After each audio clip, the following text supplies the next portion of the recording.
3:17 a.m. Eastern Time. Thursday. Rain just started again. Thin, cold, steady. The kind that makes streetlights look like blurry halos and turns every road into a mirror. I'm sitting in a back room that was never meant to be a studio, watching the power bar on a backup battery tick down one block at a time. And the only reason you can hear me is because this old transmitter still takes a signal from a mixer, that still takes a signal from a mic, that still takes power from a cable I ran through a hole in the wall. My name is Miles Carter. If you knew that name yesterday, it was because I used to do a late-night call-in show out of Baltimore. The kind where people argued about sports and taxes and their neighbors and whatever thing was trending that week. I haven't been in that studio for 2 days. I don't know if the studio is still there.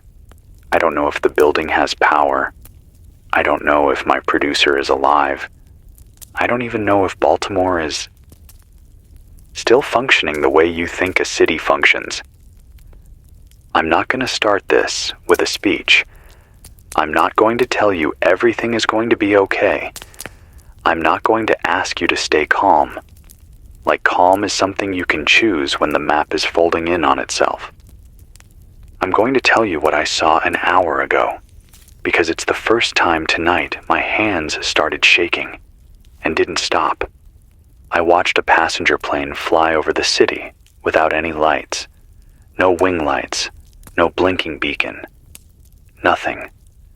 Just a black shape moving through darker cloud, low enough that you could feel it in your chest. And that's not supposed to happen. I don't care if you're the kind of person who knows aircraft rules, or the kind of person who can't tell a jet from a goose. Planes don't do that over a major corridor at 3 in the morning in weather like this, with air traffic the way it was, until it wasn't. Right after it passed, every car alarm on the block went off at the same time. Not one, not two. All of them. Like somebody flipped a switch. Then, this is the part that makes my stomach go tight. Everything went quiet again. Not the normal kind of quiet. Not, it's late quiet. The kind of quiet you get after a crowd stops screaming. The kind where your ears search for a sound, any sound, and don't find one. If you're hearing me right now, you found this frequency by accident or by habit, or because you're turning a dial with your thumb and hoping something human comes through. I'm on AM 870, and I'm also bouncing this out on a narrow FM relay where I can. If you're in range, you'll get it. If you're not, you won't. I'm not a miracle worker. I'm a tired man with a mic and too much information and not enough proof. Here's what I can prove. Normal is gone. It didn't vanish in one big movie moment. It slipped. It kept slipping. And if you're listening from somewhere that still has lights on, still has news anchors reading a script, still has your phone giving you a clean little weather update like it's any other week, I need you to hear this clearly. That does not mean you're safe. It means you're behind. I'm going to back up, but I'm going to do it the way it actually happened, not the way people will clean it up later. The first weird thing, the first little crack, was Tuesday afternoon, around 2:40 p.m., when the emergency alert system ran a test that wasn't scheduled. It popped up on the regular stations. It hit some phones. It hit the TV screens in a bunch of bars. Not everybody got it, which made it worse, because half the room would look up and half the room would keep drinking like nothing happened. The text was wrong. The format was wrong. No clear agency. Just a block of letters, like somebody typed it in a rush. Most people laughed. They said, "Great. The government can't even do a test right." Then the clip disappeared from the major channels, like it got scrubbed, like it never happened. Then the first videos started going around. Short, shaky clips from interstate overpasses. People pointing at the sky and swearing they saw a line of lights moving too fast to be satellites. I know what you're thinking. You've seen 1,000 of those. You've rolled your eyes at your uncle sharing them. I did too. But these weren't the usual. The lights weren't in a neat line like Starlink. They weren't blinking like planes. They weren't a random scatter. They were organized. And the scary part wasn't the lights. The scary part was what came after. At 5:12 p.m. Tuesday, the FAA website started timing out. Not totally down, just slow, then blank, then back, then slow. People who track flights for fun started posting screenshots, huge gaps, planes disappearing from trackers, not crashing, not reported down, just not on the map. Then they'd pop back up hundreds of miles later, like the tracking never existed in between. That's a thing that can happen, by the way. Signal gaps. Bad ADS-B coverage. I'm not pretending I'm an aviation expert. I'm telling you the pattern changed, fast, across multiple regions, in a way that made even the calm-down people start using words like unusual. By Tuesday night, 9/11 systems in pockets started having trouble. Not everywhere. That's how it gets you. It's never everywhere at first. It was specific counties, specific dispatch centers, calls that rang and rang, then dropped. People posting screenshots of call failed and saying their phones worked fine for everything else. The networks weren't fully down. It was like certain kinds of calls were being swallowed. Now listen to me. If you're the kind of person who thinks the world is run by competent villains, stop. Real disasters are messy. Systems fail in weird ways. The only reason I'm telling you this is because it matched what I later heard from someone I trust, someone who doesn't chase attention. I'm going to call him Ray because I'm not putting a target on his back if he's still alive. Ray used to work communications maintenance for a regional emergency management office, not a superhero. A guy who knows how the cables are laid. A guy who knows which backup generators actually get fuel and which ones are on paper. He called me Tuesday night at 11:09 p.m. and the first thing he said was, "Don't post about this." I didn't even know what this was yet. He said, "They're routing around something. Somebody is doing it on purpose, or the system is doing it by itself. But either way, the routing tables are being rewritten. And it's not just one provider. It's like someone told everyone to avoid the same roads." I asked him, "Avoid what?" He didn't answer that question. He just said, "If you have family outside your city, tell them to fill containers with water. Tonight. Don't wait." That was before the stores got hit, before the gas lines, before the sirens became background noise. Wednesday morning, normal people started noticing because normal people don't track FAA sites or routing tables. Normal people noticed when their card gets declined at a coffee shop that always takes cards. By 9:30 a.m. yesterday, a bunch of payment processors were having intermittent issues. That's the phrase they used, intermittent. Like the problem was shy, like it was coming and going. You could pay at one grocery store and not at another. You could pull cash from one ATM and not the one across the street. You could send a text, but not a picture. That's not a glitch. That's a warning flare. At 10:46 a.m., the city put out a statement saying there was no reason to panic. They always do that, even when there is. They said, limited disruptions, working with partners, all the nice soft words. At 11:30 a.m., the first hospital in the area went on diversion. They said it was due to IT issues. People hear that and think it means a slow computer. Here's what IT issues means in an emergency room. Lab results don't come back. Scans don't load. Medication orders don't show up. The doctor can still be smart. The nurse can still be brave. The building can still stand. But the machine that keeps a modern hospital moving starts to choke.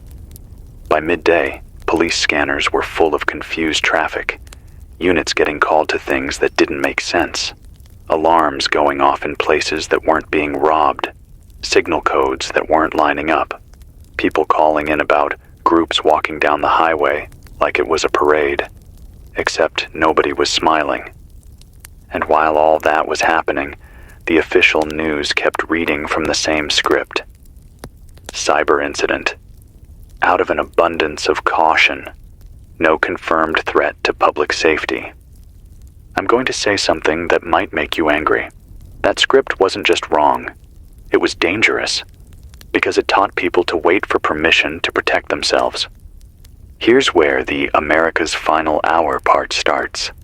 The part where you can feel it turning. At 2:03 p.m. yesterday, right as the rain started the first time, a friend of mine, Sonia from Queens, sent me a short voice message that sounded like she was whispering in a closet. She said the subway had stopped between stations and the lights were out and nobody was getting answers, and some guy in a uniform told everyone to stay where you are, and then walked away. That happens, sure. Trains stall. Power dips. But then she sent another message 10 minutes later. Miles, people are starting to pry the doors. Then nothing. No more messages. At 2:50 p.m., I got a text from my old producer, Liam. Just 3 words. They cut us. I called him back. Straight to voicemail. At 3:11 p.m., the main radio network feed I used to piggyback on went dead. Not static. Not noise. Just absence. Like someone removed the world from the wire.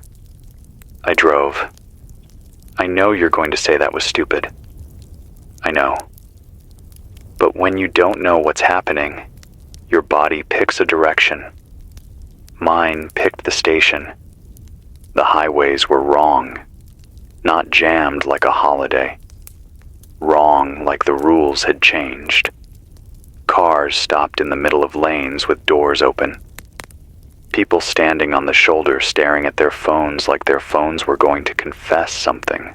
A bus parked sideways at an exit ramp with nobody in the driver's seat. I passed an ambulance with its lights on, but it wasn't moving. 2 EMTs were outside it, bent over, hands on knees, like they'd been running. Not treating someone, just catching their breath. When I finally got near the building, there were police cars blocking the street. Not a normal closure.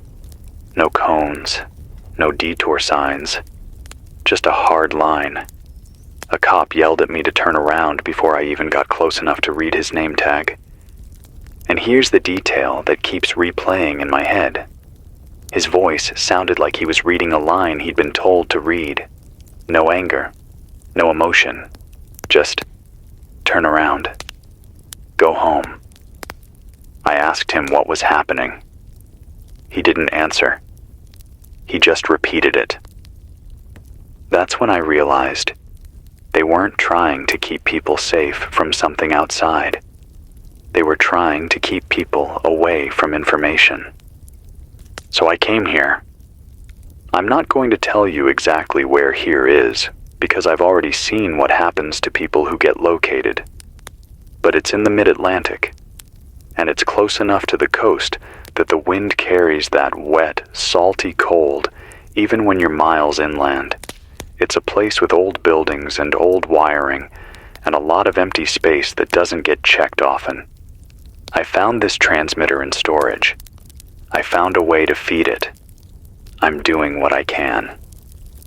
Now, I'm going to lay out the most important thing I've learned so far, and then I'm going to start taking calls as long as the line holds. Because what matters now isn't what I believe. It's what's happening where you are. The pattern, from everything I've seen and heard, looks like this.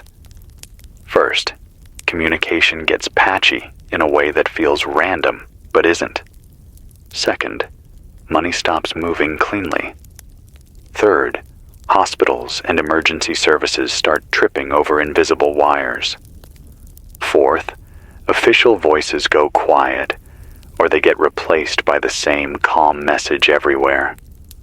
Fifth, and this is the line you don't come back from, people start moving on foot in groups, not running from a fire, not evacuating in cars, walking like they've been told the roads are unsafe, walking like they're following a plan. If that's happening near you, don't wait to find out why. Don't wait for the news to confirm it. Put water in containers. Fill your tub if you have one. Charge everything that holds a charge. If you have a car and you have gas, keep it ready. But don't assume you'll be able to fill up tomorrow. And if you have medication you need to live, treat it like gold. I'm going to say one more thing because it's the part nobody wants to say out loud. There's a difference between a storm and a shutdown. A storm breaks things from the outside. A shutdown turns things off from the inside. This feels like a shutdown. Now I'm going to read you what came through on a ham relay about 40 minutes ago. It's short, and it might be real, and it might be wrong, but it matches too many other pieces to ignore.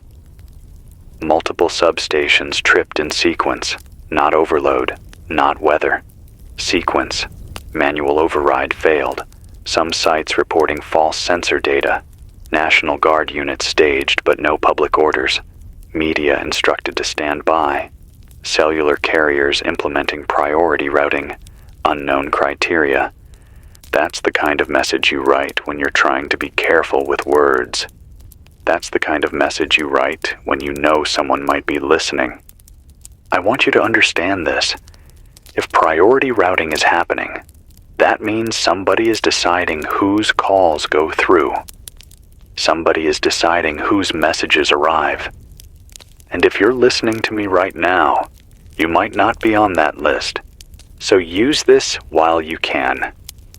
If you can hear me and you're able to speak, I want to hear from you. Your name, your city, what time it is there, and what you're seeing. Keep it tight. Don't tell me where you're hiding. Tell me what the streets look like and what isn't working and what rumors are spreading. First call coming in. My screen shows unknown because of course it does. Go ahead. You're on with Miles. Hello? I can hear breathing. If that's you, you're through. Talk to me. Okay. Yeah. Sorry. My name is Darren. I'm in Pittsburgh. It's 3:19 here. I'm in my kitchen. I've got a battery radio. My phone's at 2% and it won't charge right. Darren, you're good. What's happening there? It started yesterday morning, like you said, with cards not working. People were mad, but it was normal mad. Then around noon, the internet got weird. Like pages would load, but videos wouldn't. Then the news. It's like every channel started saying the same thing. Not the same topic, the same words, like they had the same script. Same calm voice? Yeah, same calm voice. Like a teacher telling kids to sit down. And then this afternoon, around 4, I think, my neighbor came pounding on my door because her brother is a cop, and he texted her just, "Don't go out tonight." No reason, just that. Did you see any movement? People walking? Yeah, that's why I called. Around 1 a.m., I heard a lot of feet outside, like a lot. I looked through my blinds, and there were people walking down the street in a line. Not jogging, not running, walking. Some had backpacks. A couple had those little rolling suitcases like at the airport, and they weren't talking much. Some were holding hands like a family. Some looked like they were in shock. Were they heading toward downtown or out? Out. Toward toward the highway ramps, toward the east side. Did anyone try to stop them? No. Nobody. That's what scared me. No cops, no ambulances, nothing. Just people moving like they got a message and they believed it. Darren, did you hear any official announcement in your area? Sirens? Loudspeakers? Anything telling people to move? No.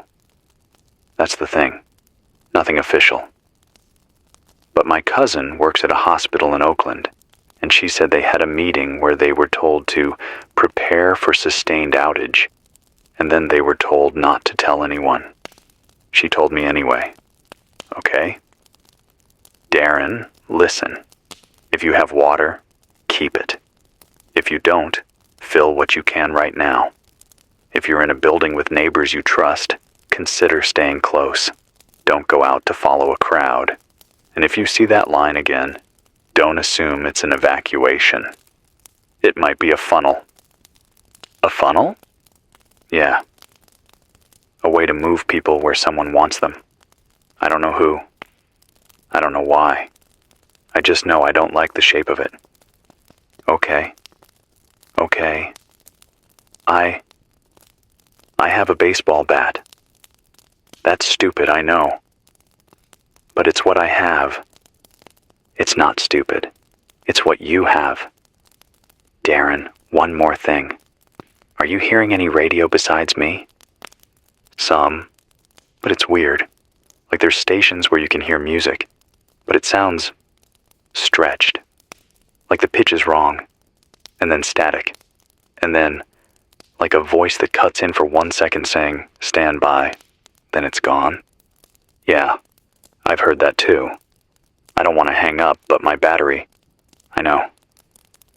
Darren, thank you. If you can, check on one neighbor, not 10. 1. Don't open your door to strangers. And if you hear anything official that sounds real, like a specific place, a specific instruction, write it down. Paper. Don't trust your phone. Okay. Thank you, Miles. Stay alive. Call dropped. All right. Pittsburgh is seeing the walking lines. That matches what I heard from Columbus and Richmond earlier through shorter relays that cut out fast. Let me talk about the walking lines for a minute, because this is where people's brains want to go soft.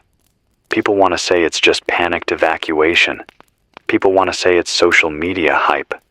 People want to say it's a protest. But the detail that keeps repeating is the same. They're quiet, they're steady, and they're moving toward ramps, rails, bridges, places that control flow. That's not random. Now, theories. You asked for theories. You want the stuff insiders are whispering. Here are the 3 I've heard most, and I'm going to be careful. I'm not claiming any of these are true. I'm telling you what's being passed around by people who have access to systems the rest of us don't. Theory 1. A coordinated cyber attack on infrastructure, power, comms, payments, done in layers to confuse response and make it hard to trace.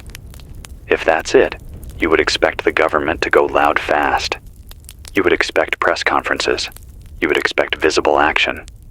Instead, we're seeing silence and sameness. That's the part that doesn't fit. Theory 2. A false flag drill that turned real.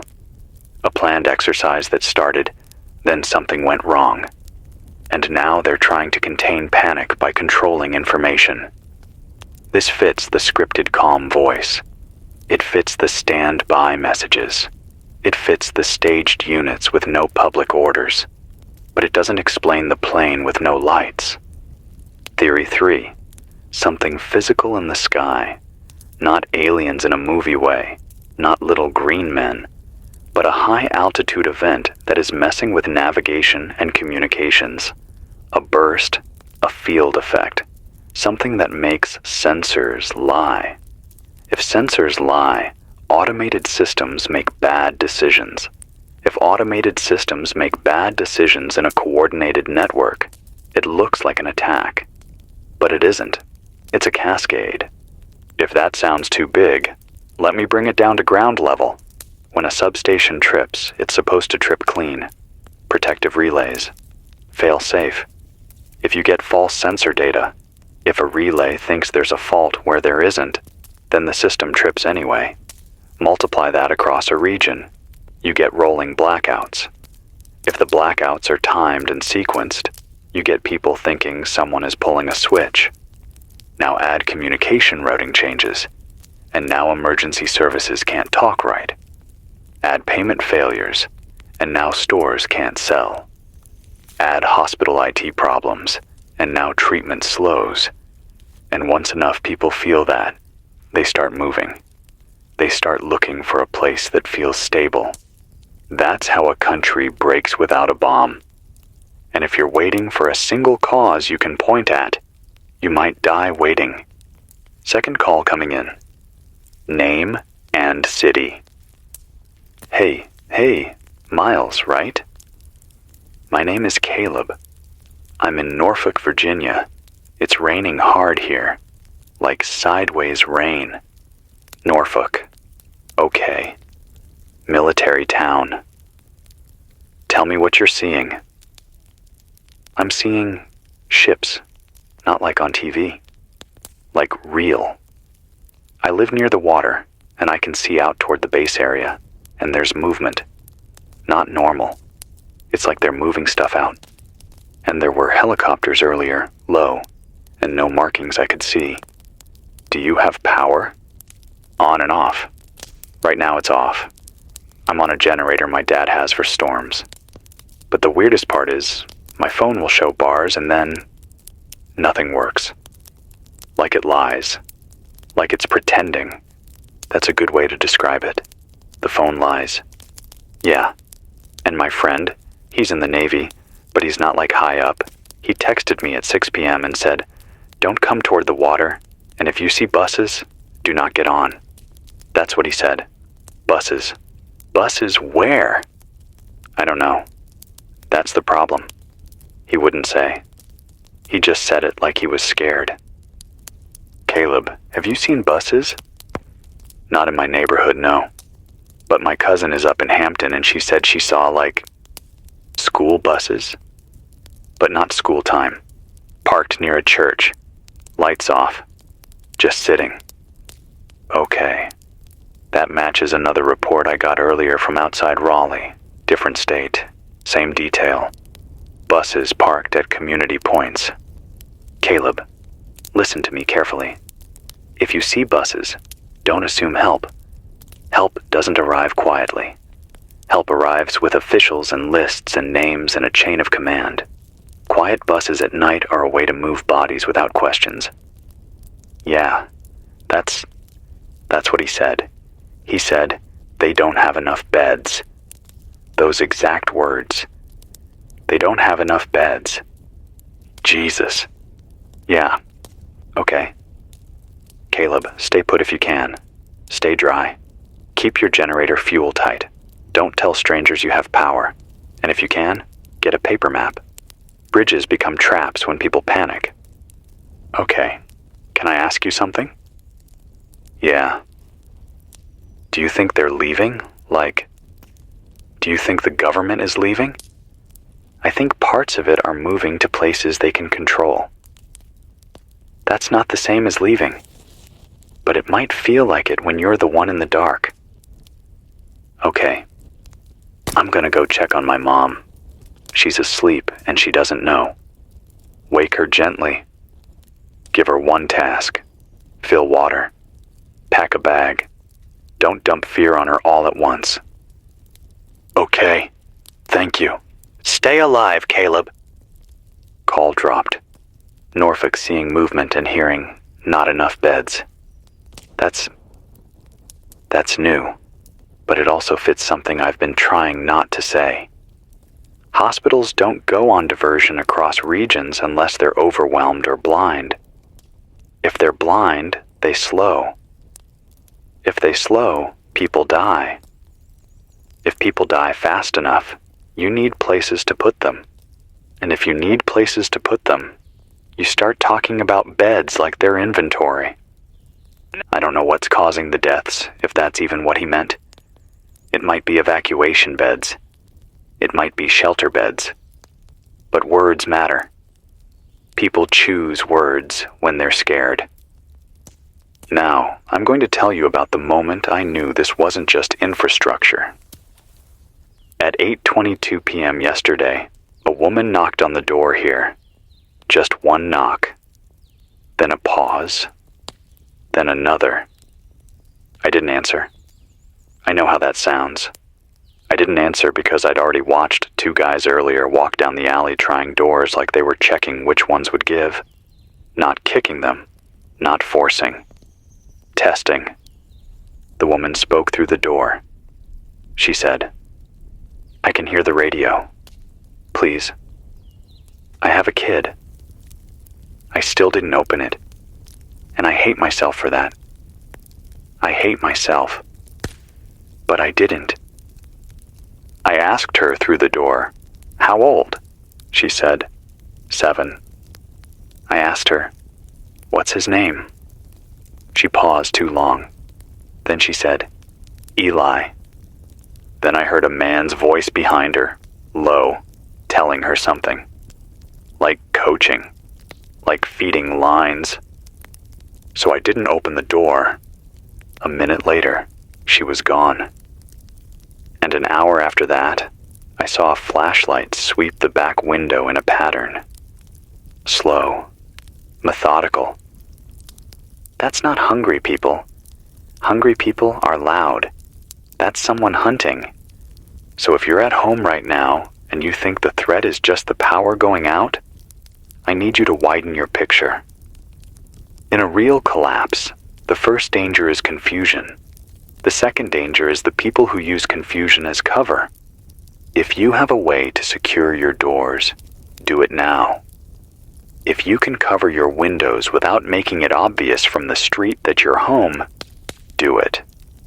If you have light, don't leak it. If you have a group, agree on a rule. Nobody opens the door alone. I'm going to take another call if we can. Name and city. Miles? My name is Evan. I'm in Phoenix. It's not raining here. It's cold though. Like weird cold for December. Phoenix. Okay. Different grid. Different everything. What's happening there? The sky. I know you're gonna think I'm crazy. The sky is wrong.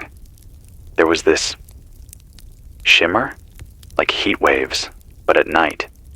And then the power did this thing where it flickered in the whole neighborhood at once, like a giant blink. And then the internet died. Not slow. Dead.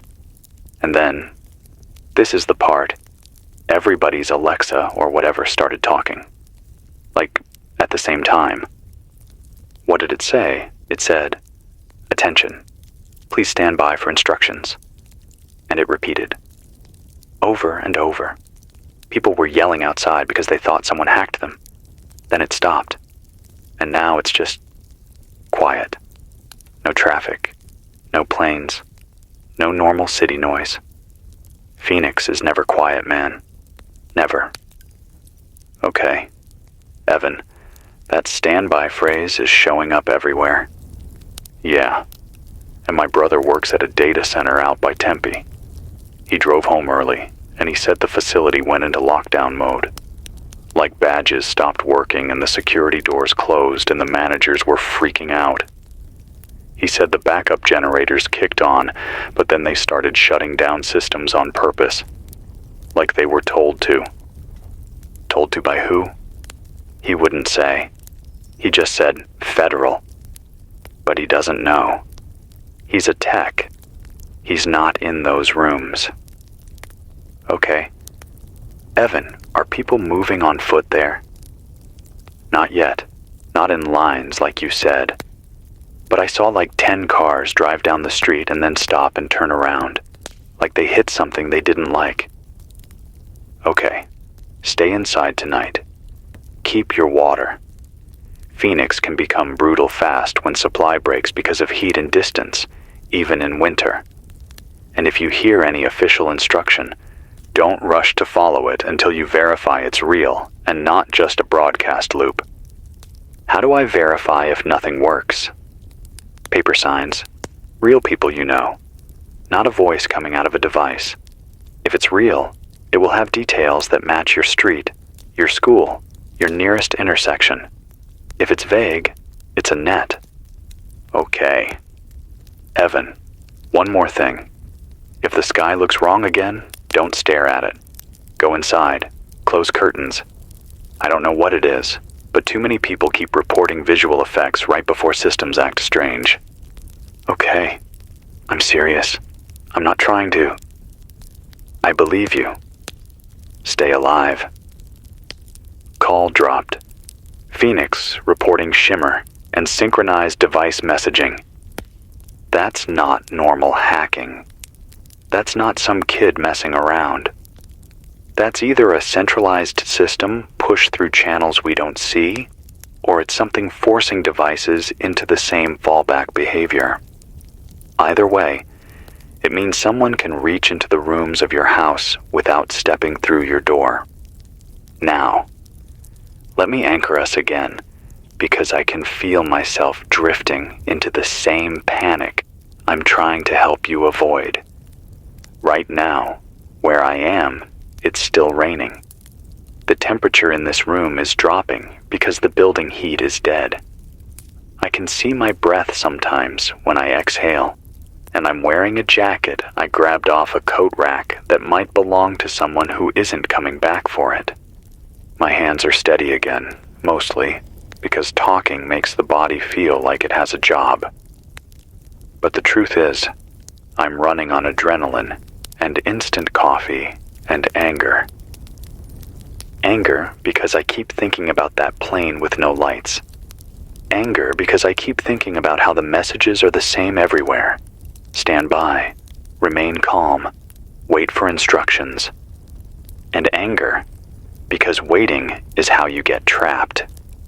If you're listening and you haven't prepared, here's what I want you to do before you even think about leaving your house. Water.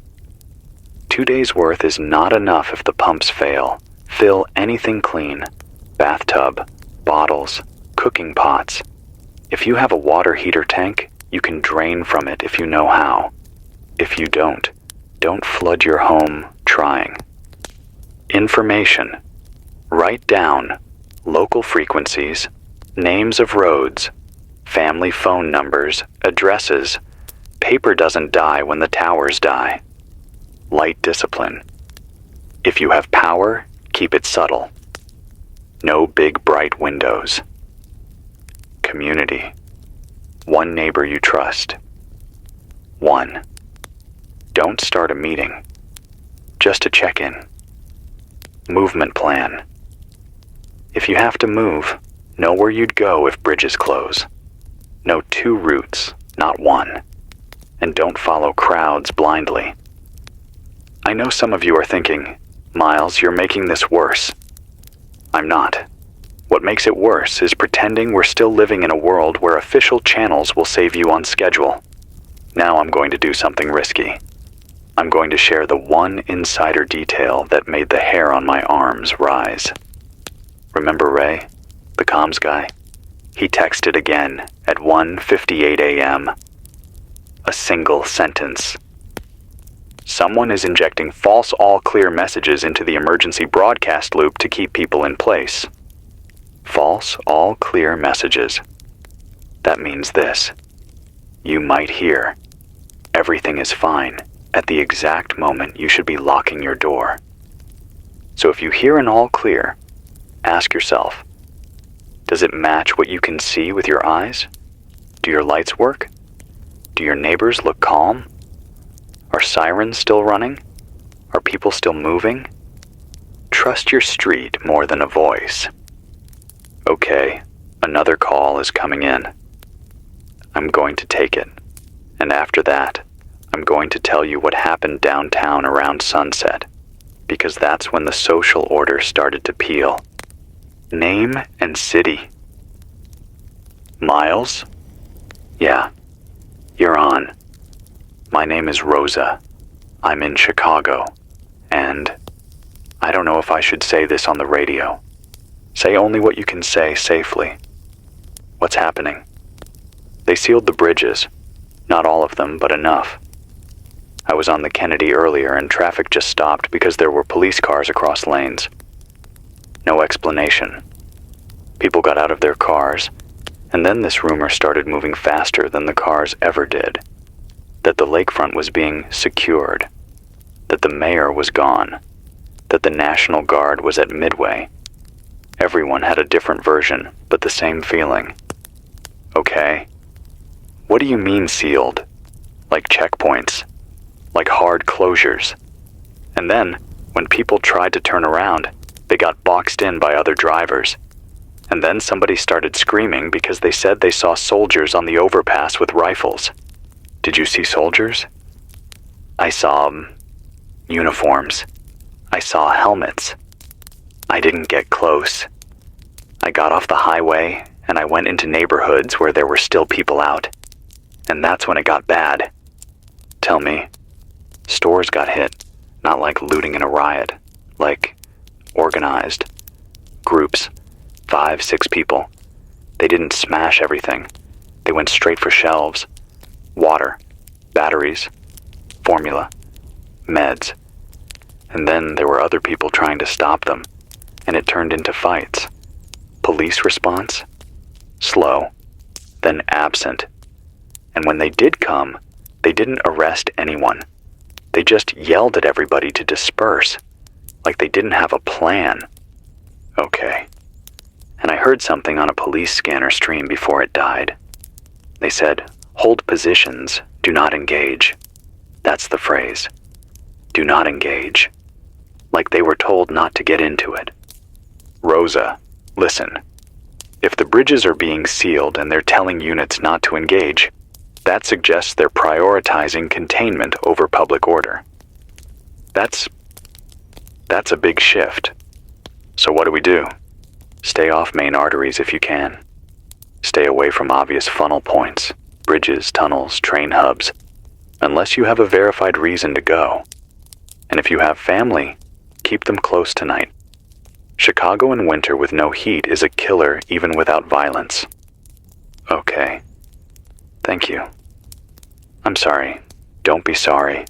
You did the right thing calling. Stay alive. Call dropped. Chicago sealing bridges. That's the clearest sign yet that someone is drawing lines on the map. Here's what that means for the rest of you. Once lines go up, they rarely come down quickly. And if you're on the wrong side of a line when it sets, you might not get to choose your next move.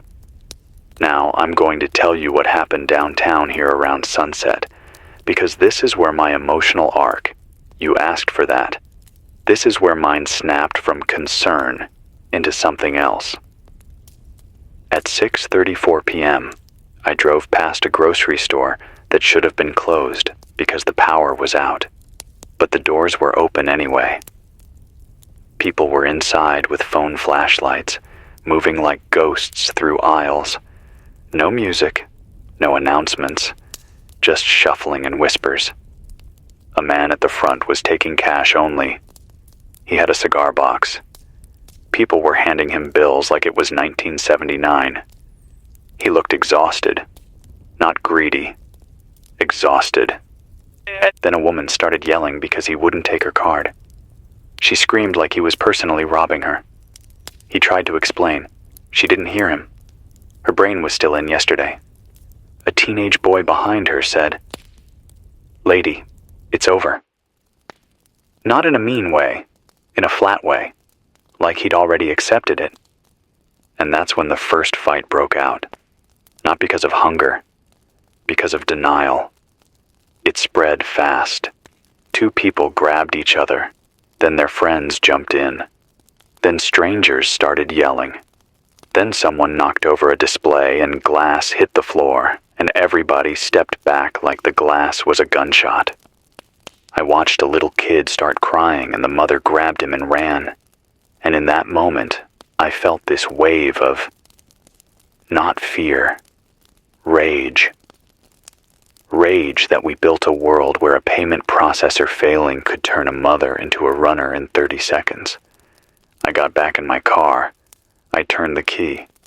Nothing. Dead. Battery. Or maybe the system. I don't know.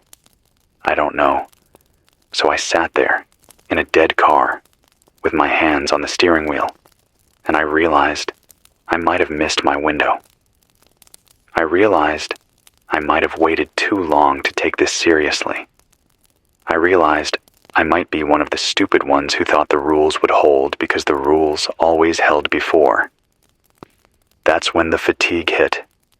Heavy, like a wet blanket. Like my bones were filled with sand.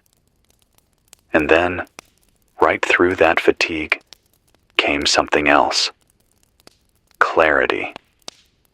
If the world is going to end in inches, I'm going to measure the inches and say them out loud while I still can. That's what this broadcast is. If you're still with me, if your radio is still pulling this signal out of the air, you're not alone. You're not crazy. And you're not the only one who felt the floor move. We're going to keep going until the battery dies or the signal gets smothered. Next, I'm going to focus on one thing: the silence from government, and the weird way it's not total silence, just the wrong kind of voice. And then I'm going to take more calls, because the calls are the only real map we have right now. If you want to get through, name, city, what time, one clear detail you saw with your own eyes. And if you're the person who keeps thinking you should wait for the next official update, don't. Not tonight. It's 3:54 a.m. Eastern now. The rain hasn't stopped. It's not pounding anymore. It's that thin, patient rain that feels like it could fall forever if nobody tells it to quit. Somewhere down the block, a transformer just hummed and went quiet again. Not a pop, not a flash, just a sound like a breath being held and never released. If you're just finding this signal, I'm Miles Carter, broadcasting on AM 870 and a weak FM relay that comes and goes. This isn't a show. This is a line that hasn't been cut yet. Before I go any further, I need to say this clearly, because some of you will misunderstand me otherwise. I am not telling you to panic. Panic burns energy you're going to need. What I am telling you is that the silence you're hearing is not peace. It's a pause while decisions get made without you in the room. Let's talk about that silence. Because one of the strangest parts of the last 24 hours isn't that officials stopped talking. It's that they kept talking, but only in one tone, with no details and no questions allowed. That's not how real emergencies sound. In a real emergency, officials argue, they contradict each other.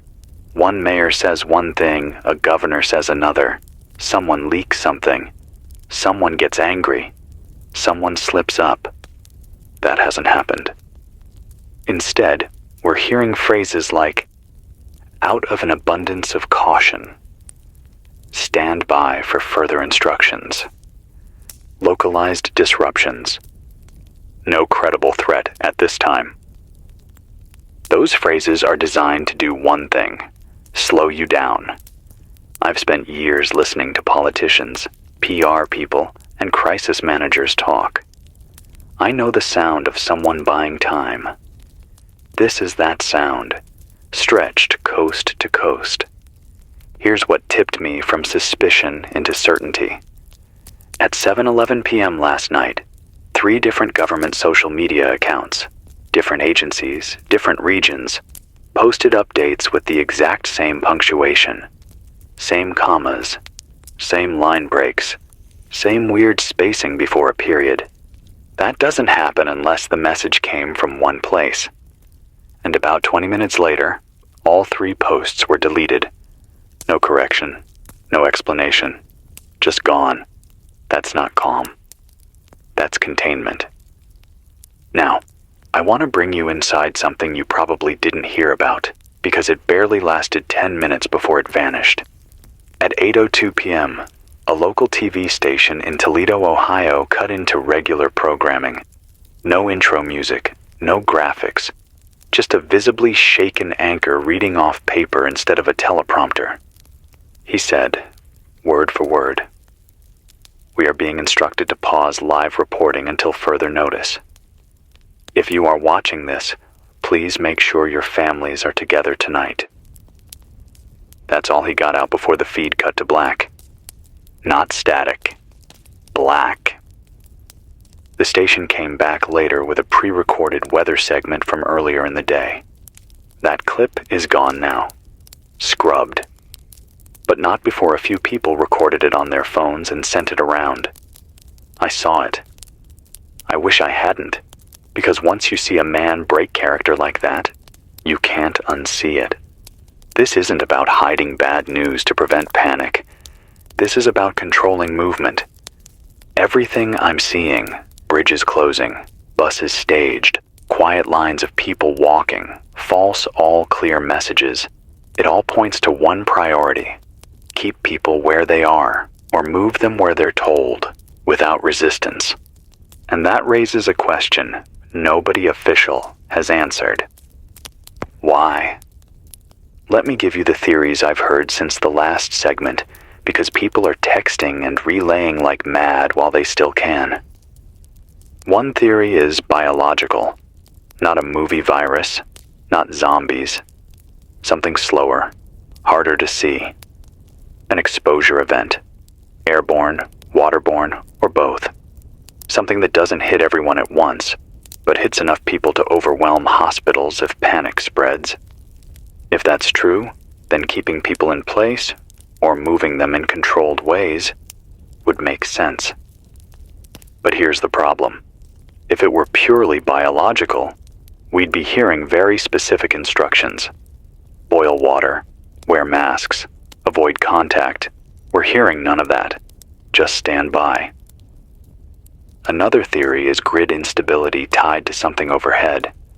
Satellites knocked out, GPS drift, timing errors. If the clocks that run the world drift, everything that depends on them starts to fail in ways that look random but aren't. Power, finance, comms. If that's the case, then the goal might be to slow demand and prevent total collapse. That theory fits the tech symptoms. It does not explain the armed presence on overpasses. The third theory, and this is the one that makes my stomach turn, is that someone has decided parts of the country are expendable, at least temporarily. That resources are being triaged. That certain corridors matter more than certain neighborhoods. That the rest of us are supposed to sit quietly while that math gets done. I don't have proof of that, but I have enough pieces to say it out loud. Now I want to ground this again in voices, because speculation without reality turns into fear. We have another call. Name and city.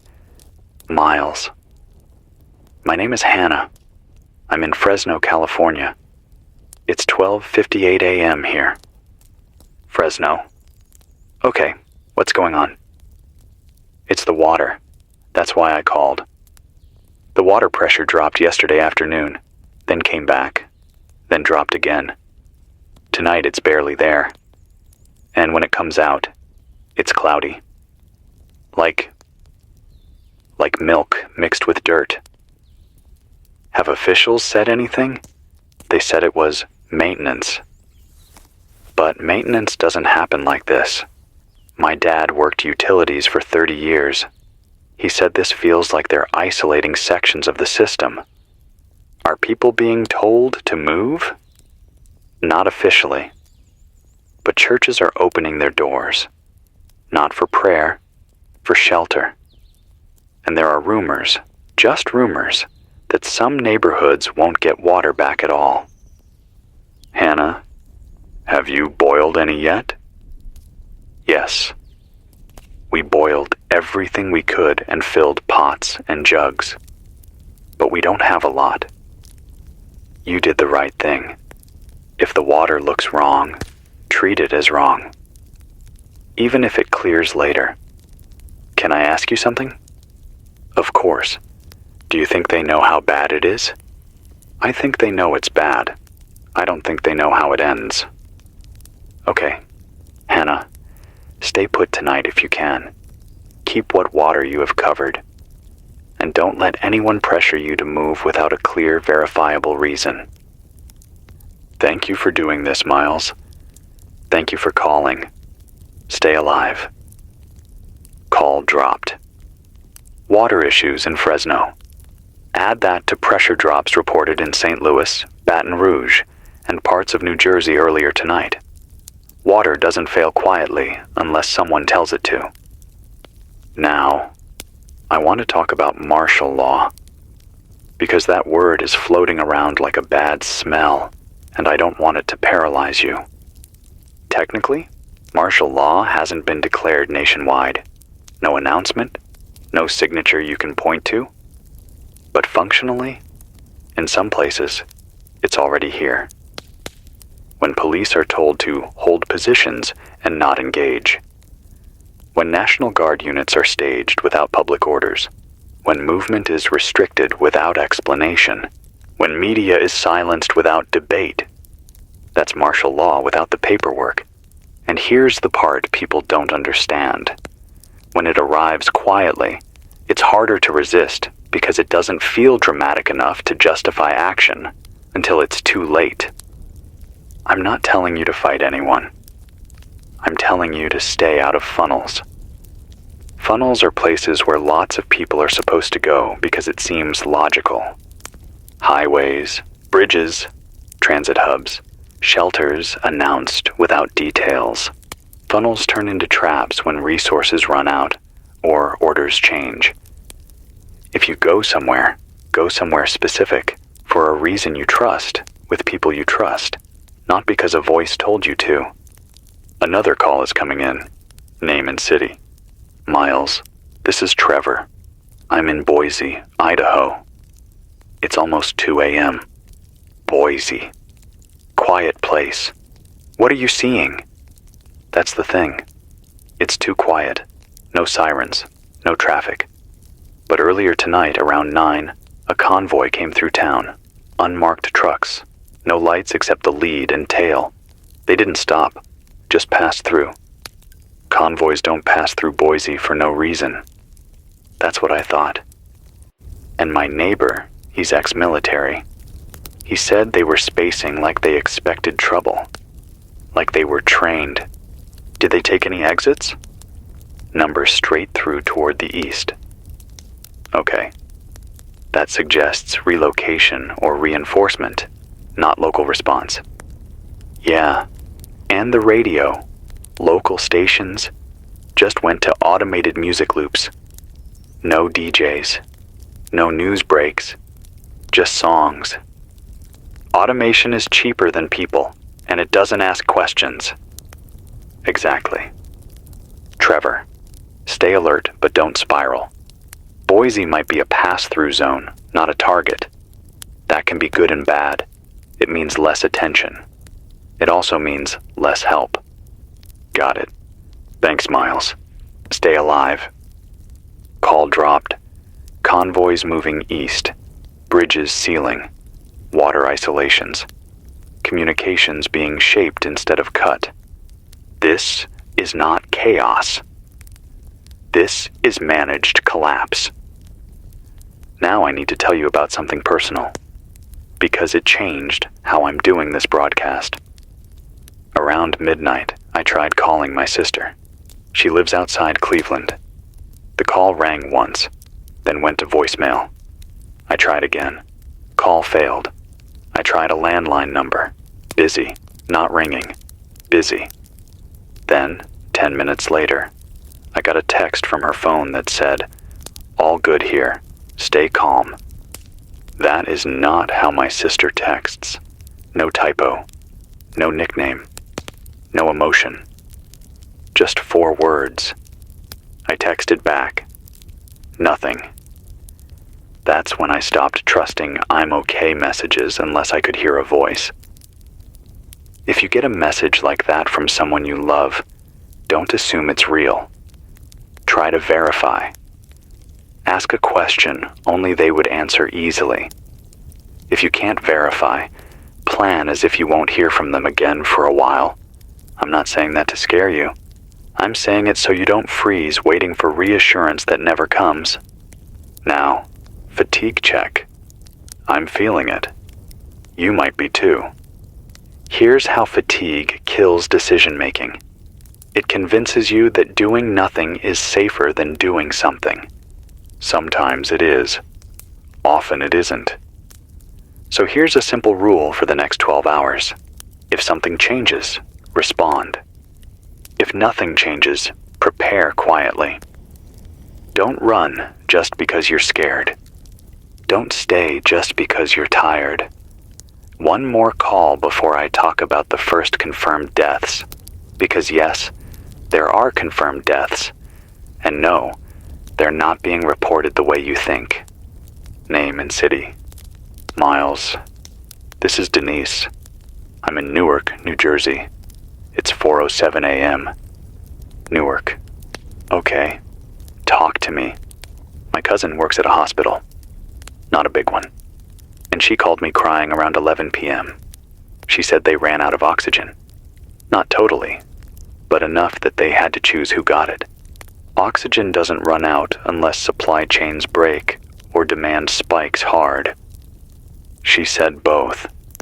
Machines weren't reading right, and deliveries didn't show. And then administration told them to stop documenting causes of death until systems stabilize. Say that again. They told them to stop documenting causes of death. Just time. Just numbers. That's huge, Denise. I know. That's why I'm shaking. And then my cousin said something else. She said some patients came in confused, disoriented, complaining of headaches and ringing ears. Not all, but enough that it stood out. Did they have anything in common? Location? Age? She said mostly adults. Mostly people who'd been outside a lot that day. Okay. Denise, that's important. Thank you for calling. What do I do? If you can stay indoors, stay indoors. Close windows. Avoid unnecessary exposure outside until we know more. And if anyone around you starts acting suddenly confused or aggressive, keep distance and get safe. Okay, Denise, stay alive. Call dropped. Headaches, ringing ears, confusion, oxygen shortages. I'm not going to jump to conclusions, but I am going to say this. Something is stressing human bodies in a way hospitals weren't ready for. Whether that's environmental, neurological, or systemic, I don't know yet. But I do know this. If the causes of death aren't being documented, it's because someone doesn't want a pattern to be visible yet. And that's where my despair kicked in for a moment. Because once you start hiding patterns, you're no longer trying to save everyone. You're trying to manage perception. I had to sit down after that call. I had to breathe. I had to remind myself that despair is a luxury I can't afford if I'm going to keep this mic open. So here's my resolve, and maybe you can borrow it if you need one. I can't fix this. I can't stop it, but I can witness it. And witnesses matter more than you think. If this signal goes dead later, remember that someone was talking. Someone was listening. Someone said the quiet part out loud. We're going to keep going.